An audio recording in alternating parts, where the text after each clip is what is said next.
Hay personas que creen que una funeraria es un lugar donde todo termina. La realidad es muy distinta. Allí es donde comienzan las despedidas. Algunas familias rezan toda la noche. Otras llevan música porque así lo pidió el fallecido. Hay quienes colocan cartas dentro del ataúd. Y también quienes no soportan acercarse por última vez. Después de trabajar varios años en el negocio de mi familia, entendí que no existen dos funerales iguales. Cada persona tiene una historia y cada familia una forma distinta de decir adiós. Pero sin embargo, hubo un servicio que nunca olvidé, no porque ocurriera algo paranormal, sino porque descubrí hasta dónde puede llegar alguien cuando siente que le están arrebatando la última oportunidad de despedirse de quien más quiso. Mi nombre es Fabio y soy de Guanajuato. Mi familia ha tenido una funeraria desde antes de que yo naciera. Mi abuelo la fundó. Después mi padre tomó el negocio y, cuando cumplí 20 años, comencé a ayudar de tiempo completo. Nunca estudié tanatopraxia. Nunca estudié tanatopraxia de forma profesional, pero aprendí todo observando a mi papá. Preparar un cuerpo, vestirlo con el traje que elegía la familia, acomodar las manos, revisar cada detalle para que la despedida fuera lo más digna posible. No era un trabajo fácil. Muchos creen que termina acostumbrándose a la muerte, pero yo diría que uno se acostumbra al ambiente, al silencio, al olor a flores, a las familias llorando, pero nunca deja de sentir ese respeto por la persona que tienes enfrente. Una tarde recibimos el cuerpo de un hombre mayor. Tenía un poco más de 70 años y ya había fallecido por complicaciones de una enfermedad. La familia llegó casi completa para realizar los trámites. Venían su esposa, 2 hijos adultos y varios sobrinos. Eran personas educadas, aunque se notaba cierta tensión entre ellos. Mientras llenaban documentos escuché una discusión en voz baja. No escuché todo, solo entendí una frase. Ellos no tienen ningún derecho. Pensé que hablaban de la herencia, así que no le di mucha importancia. Durante las siguientes horas, preparamos el cuerpo como cualquier otro servicio. El señor se vestiría de traje gris, que según su esposa había usado el día de su boda. Una de sus hijas colocaron un rosario entre sus manos y también una fotografía familiar dentro del ataúd. Todo parecía completamente normal.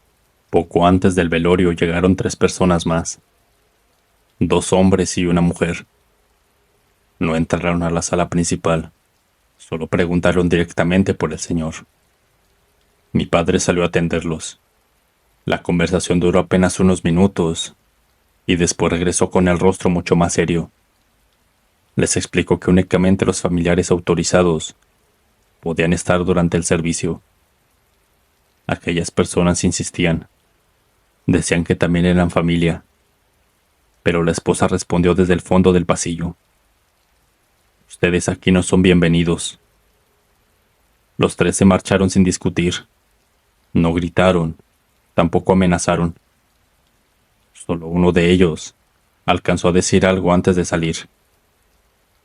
Él nunca quiso despedirse aquí. Esa frase me quedó dando vueltas toda la noche en la cabeza. Cuando terminó el velorio cerramos la funeraria. Ya era casi medianoche.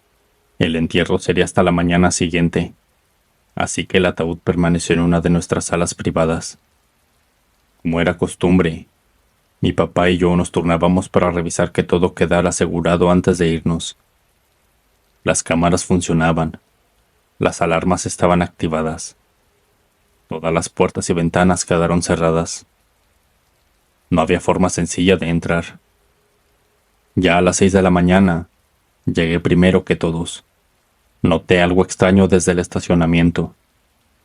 Aunque la puerta principal seguía cerrada, el candado estaba exactamente igual. Las ventanas tampoco presentaban daños. Yo pensé que mi padre todavía no había llegado. Abrí con mi llave y entré. Todo parecía en orden.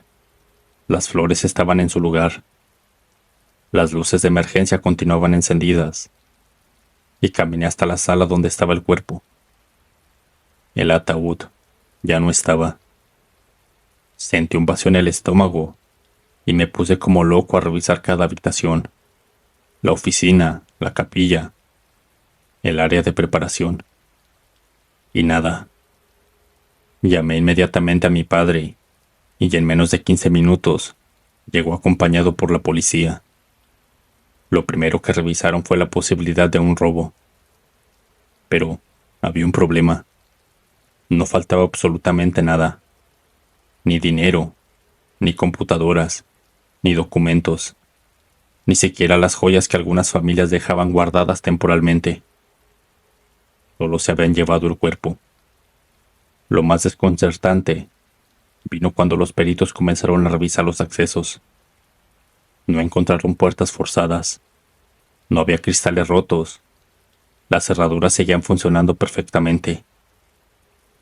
Uno de ellos revisó con detenimiento la puerta trasera y dijo algo que nunca había escuchado.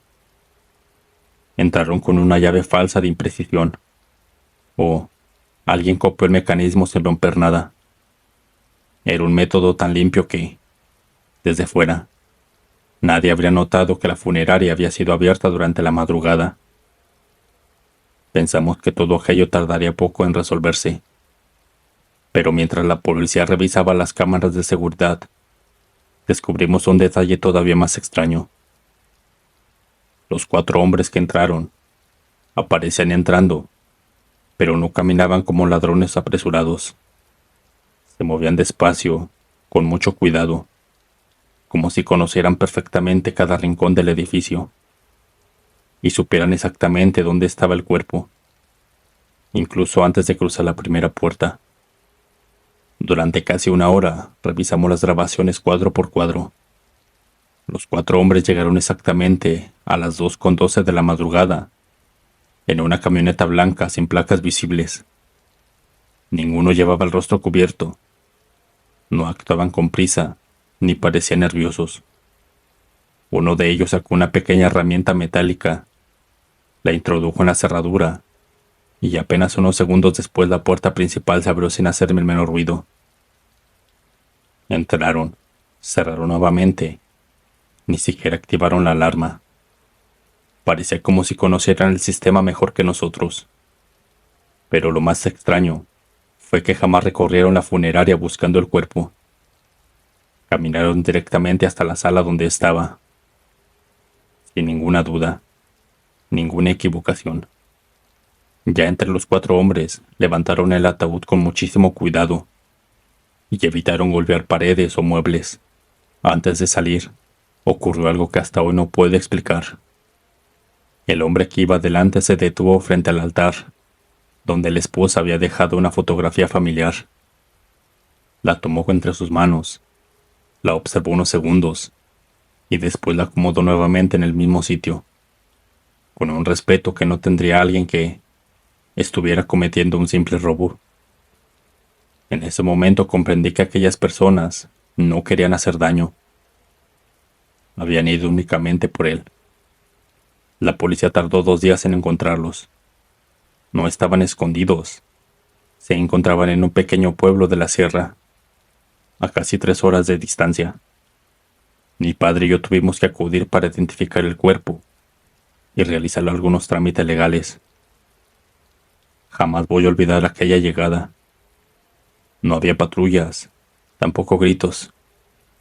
Todo el pueblo estaba reunido alrededor de una casa antigua de adobe.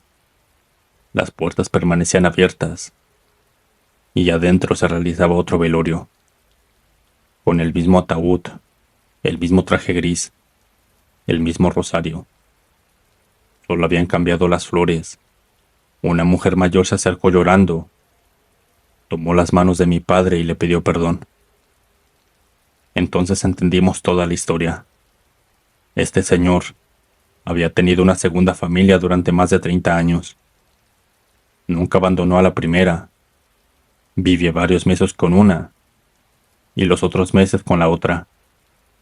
Muy pocas personas conocían el secreto. Cuando falleció, la esposa legal organizó inmediatamente el funeral. y prohibió que la otra familia asistiera. Ellos suplicaron verlo por última vez, pero no les fue permitido. Por eso, decidieron llevárselo, no para ocultarlo, ni para desaparecerlo. Lo querían despedirse siguiendo las costumbres del pueblo donde había nacido. La policía confirmó todo, aunque legalmente seguía siendo un delito. Pero al ver la situación permitieron que terminara en el velorio, antes de trasladar el cuerpo nuevamente.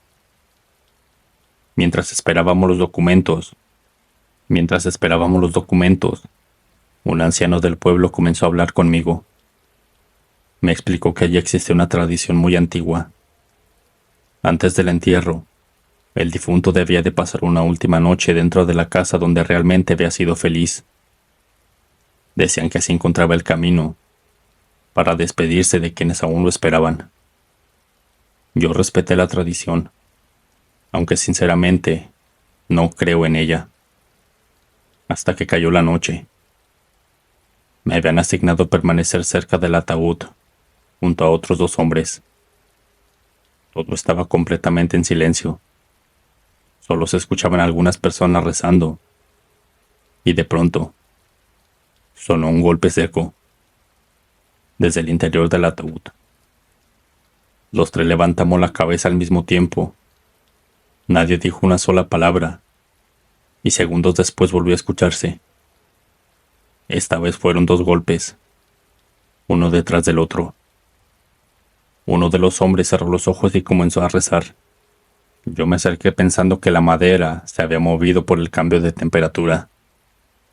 Apoyé la mano sobre la tapa. Estaba completamente inmóvil. Y entonces escuché una voz detrás de mí.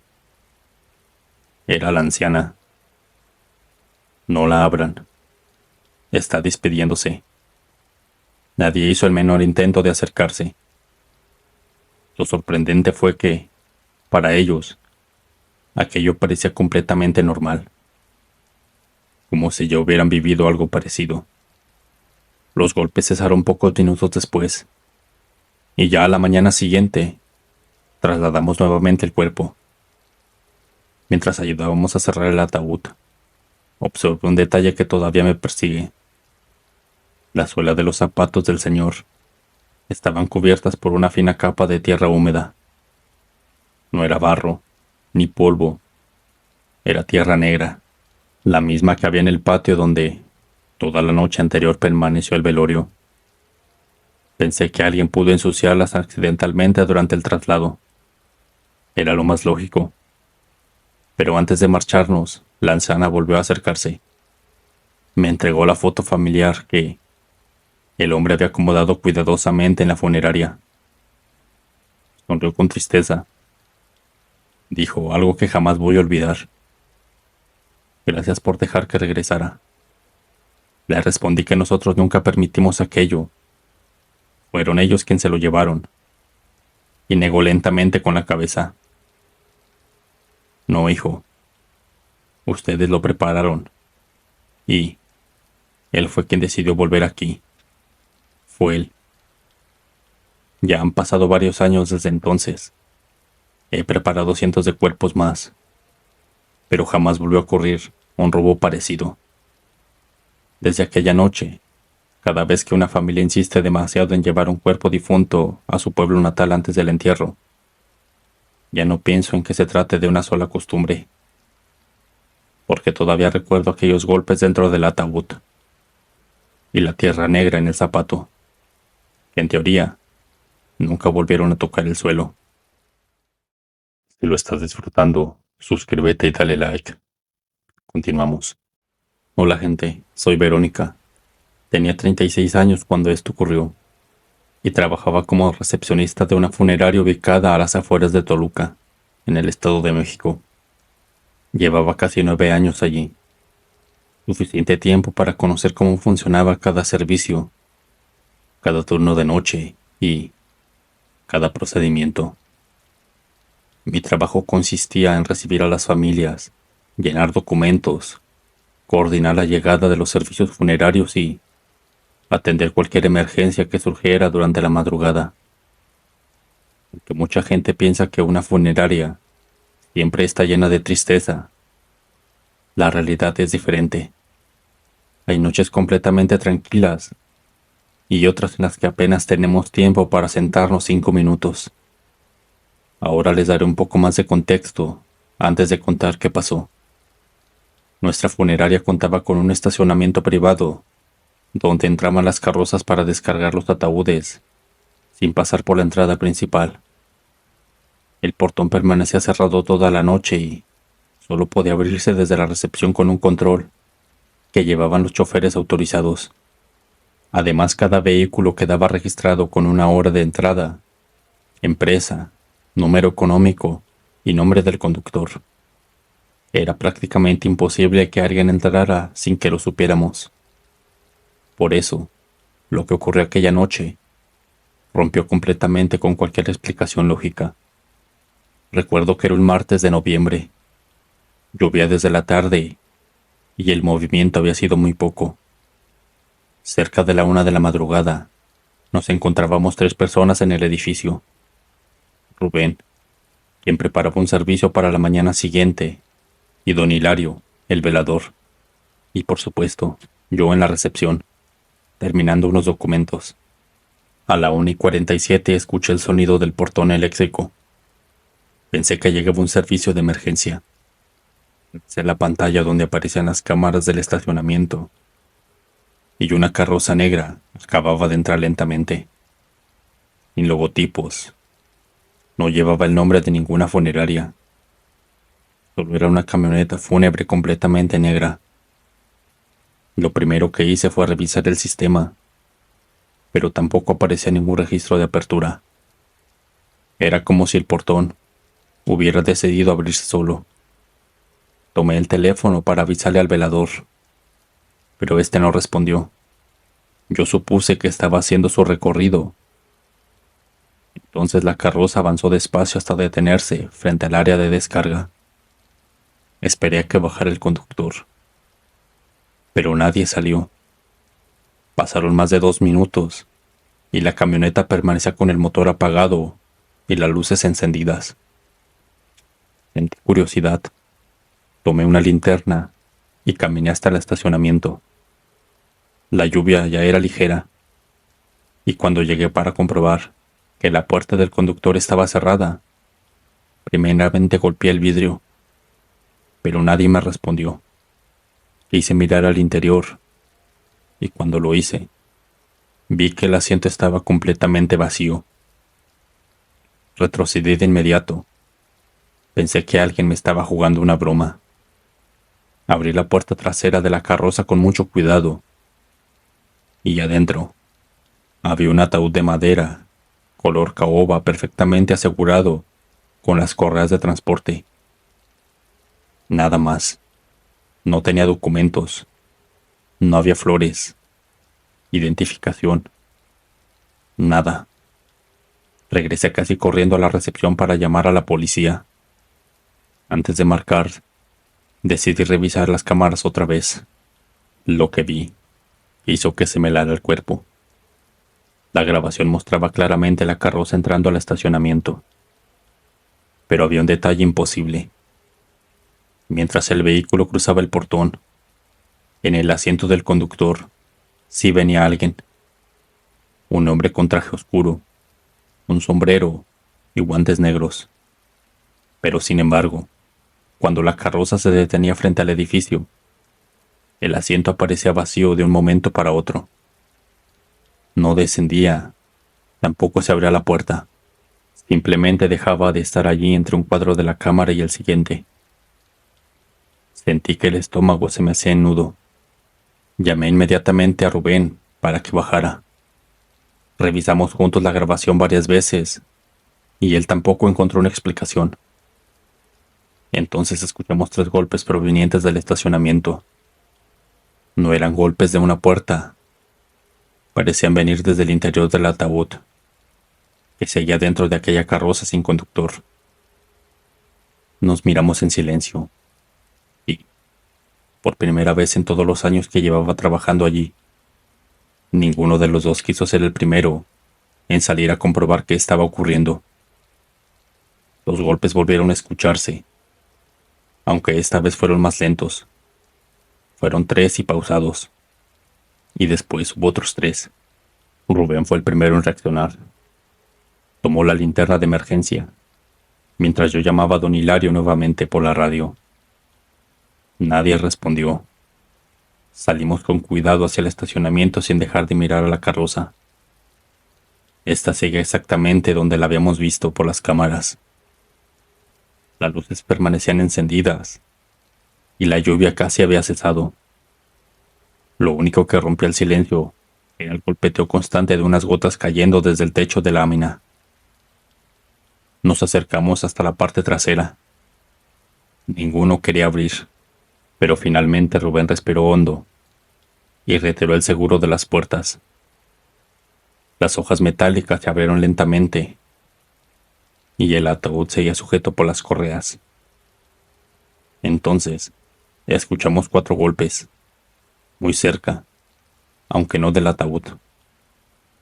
Venían del interior de la carroza, como si alguien hubiera golpeado una de las paredes de dentro. Retrocedimos de inmediato y comenzamos a revisar con las lámparas cada rincón del vehículo. No había compartimentos ocultos. No había espacio donde una persona pudiera esconderse. Solo tenía el ataúd, y nada más. La policía llegó 20 minutos después. Inspeccionaron el vehículo por completo y encontraron un número de serie grabado en el chasis. Al revisarlo descubrieron algo extraño. La carroza pertenecía a una funeraria que había cerrado casi 8 años antes, tras un incendio. Legalmente ese vehículo debía haber sido destruido. Sin embargo, allí estaba, en perfecto estado. El ataúd fue trasladado al área de preparación para intentar identificar al fallecido. Cuando retiraron la tapa, encontramos el cuerpo de un hombre mayor vestido con un traje antiguo. No tenía cartera ni documentos. Solo sostenía entre las manos una pequeña llave de bronce. Mientras los peritos trabajaban, decidí revisar otra vez las cámaras. Quería entender cómo aquel conductor había desaparecido. Avancé cuadro por cuadro, y entonces descubrí un detalle que nadie había notado. El hombre nunca movía el volante. Durante todo el recorrido permaneció completamente inmóvil. Era la carroza quien giraba al entrar. Únicamente miraba hacia enfrente, como si supiera exactamente a dónde debía de llegar. Horas después, lo lograron identificar al fallecido mediante huellas dactilares. Había muerto 3 días antes. Lo inquietante fue conocer su profesión. Durante 40 años, había trabajado como conductor de carrozas fúnebres, precisamente en la empresa dueña de aquel vehículo. Cuando localizaron a sus familiares, todos aseguraban que el funeral ya había sido realizado. Mostraron fotografías del velorio, mostraron el acta de cremación, mostraron incluso la urna de sus cenizas. Legalmente era imposible que el cuerpo estuviera frente a nosotros. Los investigadores comenzaron a pensar que existió un error de identidad. Solicitaron nuevas pruebas, y mientras tanto el ataúd permaneció bajo resguardo dentro de nuestra funeraria. Esa misma noche me tocó otro turno. No quería quedarme, pero tampoco podía faltar. Cerca de las 2 de la mañana escuché nuevamente el portón eléctrico. Corrí hacia los monitores, pero esta vez el estacionamiento estaba vacío. No había ninguna carroza. Sin embargo, el sistema marcaba claramente que alguien acababa de entrar. En ese momento sonó el teléfono de recepción. Contesté creyendo que era la policía, pero en su vez escuché una voz de un hombre, muy tranquila. Gracias por cuidar de mi último servicio. Y la llamada terminó de inmediato. El registro de la central telefónica nunca mostró ningún número entrante. Al día siguiente el cuerpo desapareció del área de preparación. No había cámaras dañadas, ni puertas. Simplemente ya no estaba. Las investigaciones terminaron archivándose porque jamás pudieron demostrar cómo llegó aquella carroza, ni quién lo retiró después. Años más tarde seguí trabajando en funerarias y jamás volvió a repetirse algo parecido. Pero desde aquella madrugada desarrollé una costumbre que nunca había tenido. Cada vez que una carroza entra al estacionamiento durante mi turno, siempre miro el asiento del conductor. No para ver quién viene, sino para asegurarme de que realmente alguien esté manejando. Y ustedes, si vieran llegar una carroza completamente sola, en plena madrugada, ¿se acercarían a revisarla? ¿O dejarían que siguiera su camino sin preguntar absolutamente nada? Buena noche, comunidad. ¿Qué hay, gente? Mi nombre es Iván. Tenía 28 años cuando esto ocurrió y trabajaba como chofer de carroza para una funeraria en San Luis Potosí. Antes había manejado camionetas de reparto, ambulancias particulares, así que conducir una carroza no me pareció algo extraño. Al final era un trabajo, como cualquier otro, solo que con una responsabilidad distinta. Mi labor consistía en trasladar el cuerpo desde hospitales, domicilios, o desde la funeraria hasta el cementerio o el crematorio. Siempre procuraba hacerlo con calma, porque entendí que detrás de cada viaje había una familia viviendo uno de los peores días de su vida. Para que entiendan lo que pasó, primero necesito darles un poco de contexto. Cuando un servicio termina y el entierro concluye, la carroza vuelve completamente vacía a la funeraria. Ese trayecto suele hacerse en silencio. Los arreglos florales ya fueron entregados. El ataúd se quedó en el cementerio y únicamente regresa el conductor. Al llegar, revisamos el vehículo, limpiamos el interior y dejamos todo listo para el siguiente servicio. Era una rutina que llevaba haciendo casi todos los días. Nunca había ocurrido nada fuera de lo normal. Hasta un viernes de agosto. Ese día realizamos el funeral de un señor. Tenía 69 años y era muy conocido por su comunidad. El entierro terminó cerca de las 6 de la tarde y la familia permaneció un buen rato junto a la tumba antes de retirarse. Yo fui el último en salir del cementerio. Revisé la plataforma y vi que estuviera asegurada. Cerré las puertas traseras de la carroza y emprendí el regreso. El camino hacia la funeraria atravesaba una carretera poco transitada, rodeada por terrenos de cultivo. Mientras manejaba sonó el teléfono de la empresa conectado al sistema del vehículo. Pensé que era mi jefe. Contesté sin apartar la vista del camino. Funeraria San Miguel. Habla Iván. Del otro lado hubo unos segundos de silencio, y después escuché la voz de un hombre mayor, bastante tranquila. ¿Todo salió bien? Respondí automáticamente que sí. Creí que era algún familiar llamando para agradecer el servicio. Y entonces volvió a hablar. ¿Ya dejaron las flores? Aquella pregunta parecía extraña. Aún así le respondí que sí. Y después hubo otra pausa. Después dijo algo que me hizo fruncir el ceño. Qué bueno. A mi esposa le gustaban mucho. Antes de que pudiera responder, la llamada se cortó. Revisé el registro en el sistema, pero no aparecía ningún número. Pensé que había sido un error de la central telefónica. Llegué a la funeraria pocos minutos después, y mientras limpiaba el interior de la carroza, recordé la conversación. Por curiosidad le pregunté a uno de mis compañeros si conocía a la familia. Este respondió que sí, y su esposa había fallecido 10 años antes que él. Allí sentí un escalofrío, pues era demasiada coincidencia. Traté de olvidarlo. Ya al día siguiente recibimos otro servicio, y la rutina fue la misma. Pasaron casi 2 semanas sin que volviera a ocurrir nada extraño.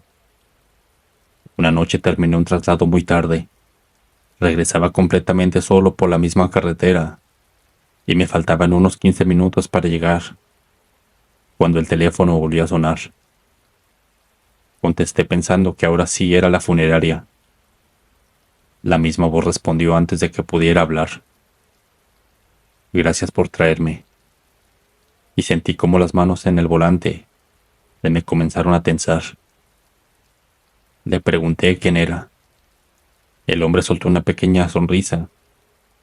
No fue una risa burlona, sino cansada. Después respondió: "Ah, ya casi llego a casa".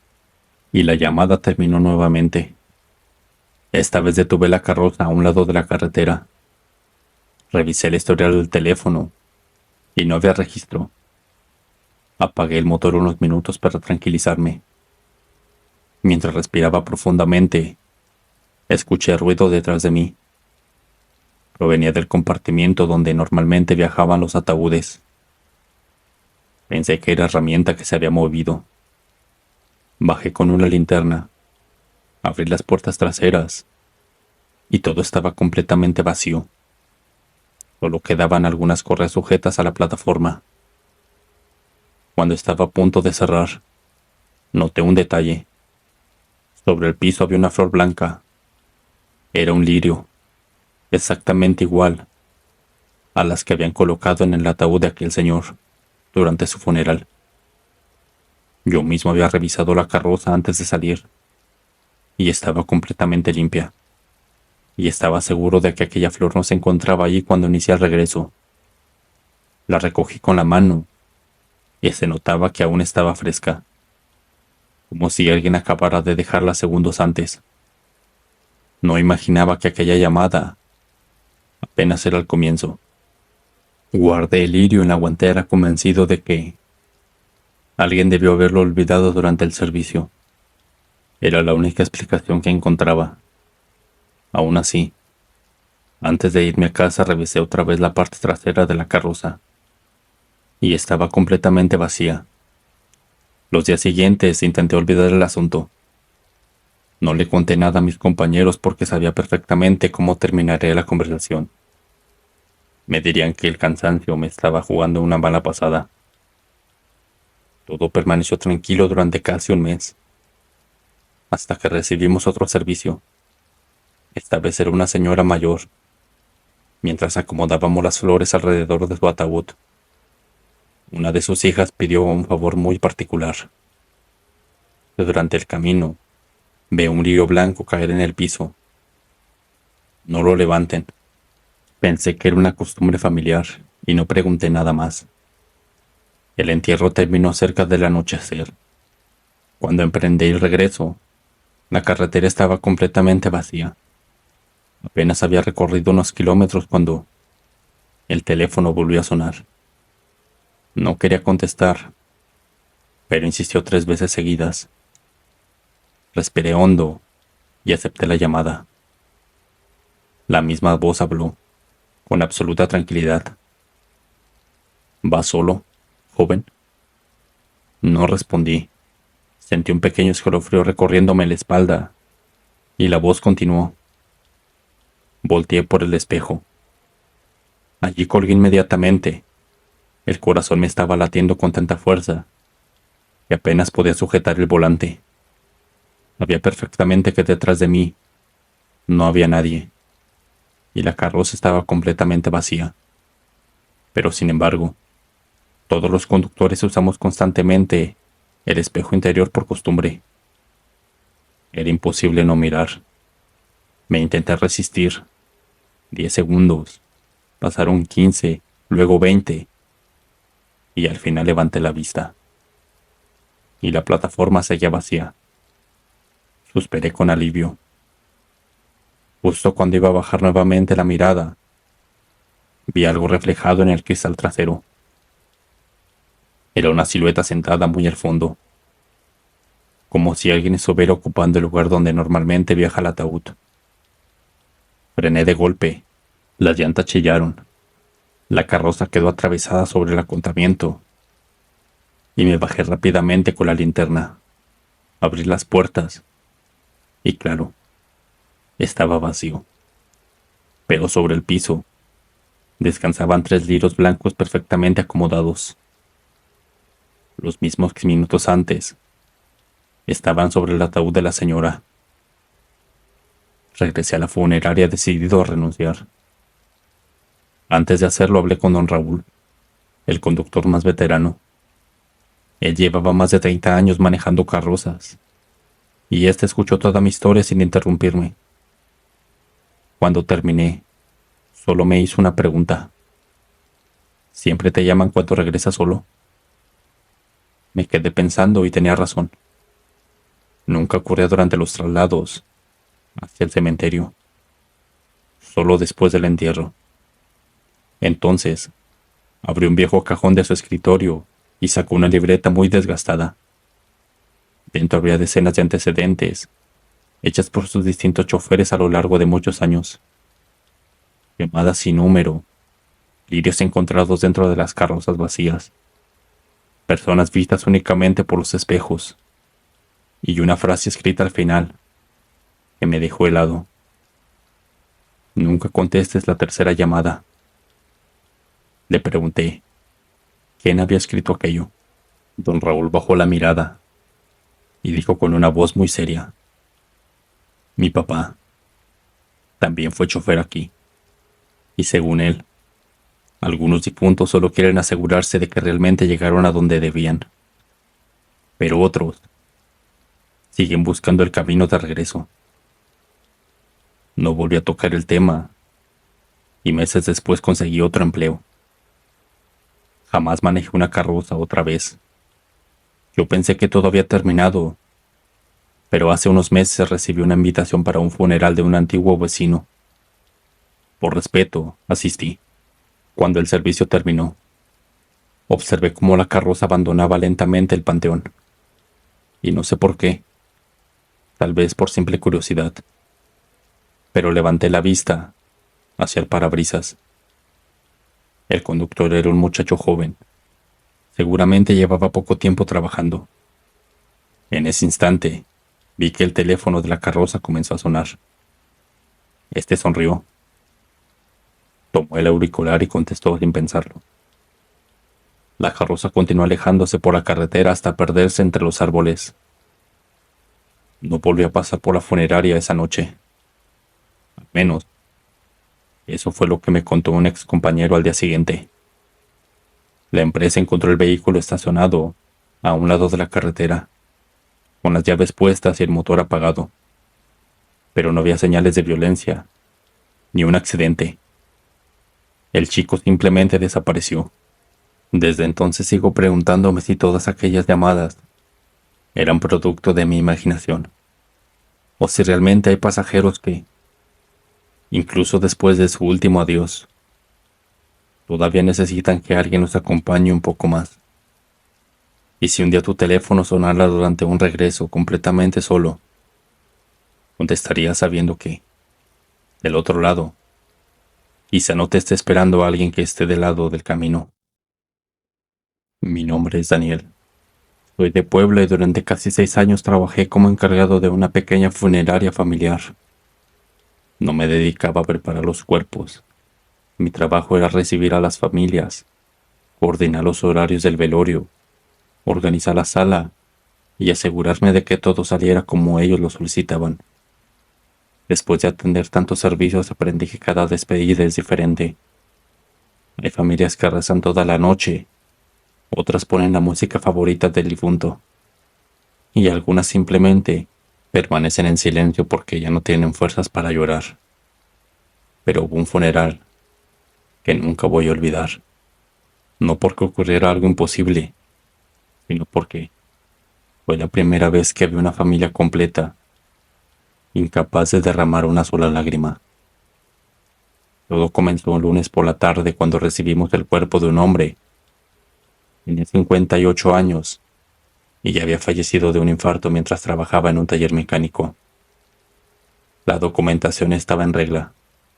El médico firmó el certificado sin inconvenientes. Era, aparentemente, un servicio completamente normal. Pero sin embargo, desde el momento en que llegaron sus familiares, noté algo extraño. No había abrazos, no había gente consolándose, ni siquiera hablaban entre ellos. Entraban, firmaron un documento y se sentaban en distintos lugares de la sala, procurando mantenerse lo más alejado posible unos de otros. Pensé que cada persona vivía del duelo, a su manera. No le di mucha importancia y me concentré en lo mío. Mientras acomodábamos las coronas de flores, una señora mayor se acercó al mostrador. Era la hermana del fallecido, y con una voz muy tranquila me pidió un favor. Por favor, no dejen que ningún niño entre a despedirse. Me sorprendió la petición. Le pregunté si esperaban la llegada de algún sobrino pequeño, y me negó lentamente. Solo hágame caso, y no explicó nada más. Acepté por respeto, y durante las siguientes horas comenzaron a llegar vecinos, compañeros de trabajo y algunos conocidos de su barrio. Todos hacían exactamente lo mismo. Entraban, observaban el ataúd apenas unos segundos y salían con el rostro completamente serio, sin llorar, sin persignarse, sin acercarse demasiado. Era un comportamiento muy distinto al que estábamos acostumbrados. Ya entrada la noche llegó un señor de unos 70 años. Caminaba apoyándose con un bastón de madera. Cuando vio el ataúd, se quedó completamente inmóvil. Pensé que iba a romper en llanto. En cambio, soltó una frase que escuché perfectamente desde la recepción. Hasta muerto sigue dando miedo. Nadie respondió. Al contrario, varias personas bajaron inmediatamente la mirada. Aquello despertó una curiosidad en mí. Mientras llevaba café a los familiares, aproveché para conversar con uno de ellos. Le pregunté si el señor había sido una persona muy reservada. El hombre tardó varios segundos en responder, y finalmente dijo algo que no esperaba. Reservado no. Peligroso. Antes de que pudiera seguir preguntando, una mujer lo tomó del brazo y prácticamente lo llevó a otra sala. La conversación terminó allí. Conforme avanzaba la madrugada, el ambiente se volvía cada vez más incómodo. No por algo paranormal, sino porque nadie hablaba del fallecido. En todos los velorios suele haber alguien contando anécdotas, recordando momentos felices o mencionando alguna cualidad de la persona. Pero aquella noche no ocurrió. Solo había silencio, miradas nerviosas, y poco después de las 11, vi entrar a un muchacho de unos 20 años. Se quedó observando el ataúd desde la puerta. No avanzó, no saludó. Simplemente permaneció allí varios segundos. Luego dio la vuelta para marcharse, y antes de salir murmuró algo que apenas alcancé a escuchar. Ahora sí, y ya no le va a hacer daño a nadie. Sentí un nudo en el estómago. Era evidente que todos ocultaban la misma historia. Minutos después entré a revisar que las veladoras siguieran encendidas, y noté un pequeño sobre blanco colocado discretamente debajo de una de las coronas. No tenía remitente, solo una frase escrita con tinta negra.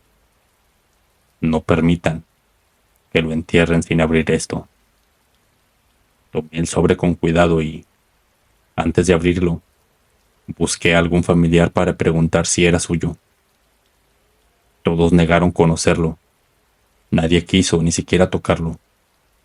La hermana del señor, la misma que horas antes me había pedido aquel favor. Al verlo, perdió un poco el color de su rostro. No lo lea aquí, me dijo en voz baja. La acompañé hasta una pequeña oficina. Dentro había solo 3 hojas escritas a mano. No había amenazas, no eran despedidas, eran testimonios. Cada página estaba firmada por una persona distinta. La persona relataba años de violencia dentro de la familia. La segunda hablaba de un antiguo empleado que había abandonado el taller después de haber sufrido humillaciones constantes. Y la tercera era la más corta. Solo decía: hay personas que no dejan buenos recuerdos, solo dejan miedo. Si algún día muere, no permitan que alguien lo recuerde como un hombre bueno. Me quedé varios segundos en silencio y comprendí por qué aquel funeral era tan diferente. No estaban despidiendo a alguien querido. Estaban esperando a que todo terminara. Al salir de la oficina, observé algo que nunca había visto en otro velorio. La sala estaba llena. Más de 40 personas permanecían alrededor del ataúd. Y, aún así, el silencio era absoluto. Ninguna oración, ningún llanto, solo respiraciones contenidas. Poco antes de la medianoche, ocurrió algo inesperado. Una niña de unos 8 años entró corriendo desde la recepción. Su madre intentó detenerla, pero ya era demasiado tarde. La pequeña llegó hasta el ataúd. Lo observó durante unos segundos y preguntó, con una inocencia: ¿él era el señor malo del que todos tenían miedo? Nadie respondió. La mujer abrazó a la niña y salió con ella de inmediato. Sin embargo, aquella pregunta pareció romper algo dentro de la sala. Por primera vez comenzaron a hablar. No del hombre, sino de ellos mismos. Uno recordó cómo había perdido a su empleado por culpa de él. Otro confesó que durante años evitó pasar por el taller para no encontrárselo. Una señora admitió que cambió de casa porque él no dejaba de amenazar a su familia. Todos tenían una historia, todas distintas, pero con el mismo protagonista. Entonces entendí por qué nadie lloraba. No era falta de sentimientos, más bien era un alivio. A la mañana siguiente llevamos el ataúd al panteón, y durante todo el trayecto, nadie dijo una sola palabra. Cuando el sacerdote terminó la última oración, pidió que algún familiar compartiera algunas palabras de despedida. Nadie pasó al frente. Después preguntó si alguien quería lanzar la primera flor, y otra vez nadie se movió. Finalmente, fueron los trabajadores del cementerio quienes comenzaron a bajar el ataúd. En ese instante, escuché un ruido seco desde el interior. Solo un golpe. Todos levantamos la mirada, y uno de los sepultureros se detuvo, pensando que la caja había chocado con el mecanismo, aunque después continuó el descenso. Y entonces sonó un segundo golpe, ahora más fuerte. Después hubo un tercero, y nadie habló. El sacerdote hizo la señal de la cruz. Los trabajadores terminaron de cubrir la tumba con la tierra sin volver a mirar abajo. Mientras las personas comenzaban a retirarse, la hermana pasó junto a mí. Observó la tumba unos segundos y después dijo algo que recuerdo perfectamente: ojalá ahora sí encuentres paz, porque nosotros apenas la estamos encontrando.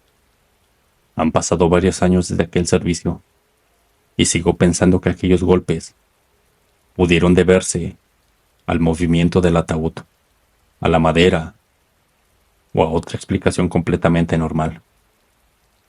Eso sería lo más lógico. Pero hay algo que nunca he logrado olvidar. De todos los funerales en los que he trabajado, ese fue el único donde vi a decenas de personas despedir a alguien y donde la única emoción que compartían era de alivio. Ahora les quiero hacer una pregunta, comunidad. Si ustedes asistieran a un funeral donde absolutamente nadie llorara,